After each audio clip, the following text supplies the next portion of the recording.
सुबह सुबह के टाइम में जैसे बाहर निकला तो दादी बैठे हुए थे कम्बल ओढ़कर। आज तावड़ा भी नहीं निकल रहा है। बैगन।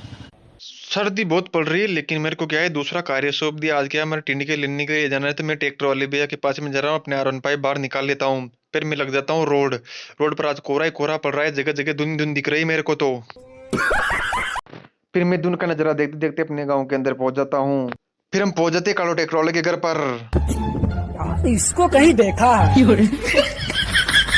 कालो ट्रैक्टर को लेकर मैं हो जाता हूँ खेत की तरफ रवाना। इसको रास्ता दिखाना है भाई, रास्ता उबड़ खाबड़ है, थोड़ा सा वहां पर पानी भी भरा हुआ है। फिर हम पहुंच जाते हैं टिंडके की जगह पर।